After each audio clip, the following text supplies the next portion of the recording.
नमस्कार, मी अल्पसंख्याक विकास संघटनेचा अध्यक्ष रफिकभाई कुरेशी।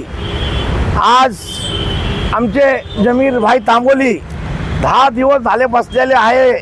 पालिकेची नजर इथून आउट गेटहून जात असताना येता जाता बघतात, पण पालिकेला उपायुक्तांना आयुक्त तर नाही आहे, पालिकेला लाज नाही आहे की बे माणूस आज 10 दिवस कडाक्याची थंडीमध्ये बसलाय आणि ते जनताच्यासाठी बसलाय, स्वतःच्यासाठी नाही बसलाय, जनताचे मुद्दे घेऊन बसलाय।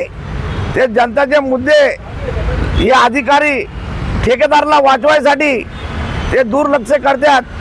जमीरभाई तांबोली आज 10 दिवस झाले, उद्याला जास्त कमी झाला तर पूर्ण जबाबदारी पालकमंत्री अजित पवारची आणि आयुक्ताची असणार आहे, पूर्ण जबाबदारी असणार आहे। आमचा पाठिंबा जमीरभाईला, जमीरभाई असंच लढत राहा, आम्ही तुमच्या पाठीशी आहे। आणि हे मुद्दे जे आहे ना, हे जनताचे मुद्दे, हे माणसाचे मुद्दे नाही आहे, पण याला एक सामाजिक कार्य करायची आवड आहे। करून 10 दिवस घरदार लेकरं बाळ सोडून थंडीमध्ये बसला, आम्ही 10 मिनिट बाहेर बसू शकत नाही।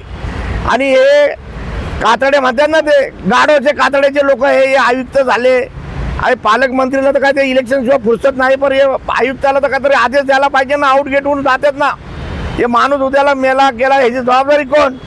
अरे तुम्ही पिंपरी चिंचवडचा एवढं टॅक्स वसूल करताय, ते ठेकेदाराला म्हणा ना, काय त्यांना ब्लॅकलिस्टला टाका। काय हालत चालली माणसाची। एवढंच बोलून माझा 2 शब्द संपवतो आणि माझा यांना पाठीशी असणार आहे। जय भीम, जय महाराष्ट्र, सलाम अलैकुम।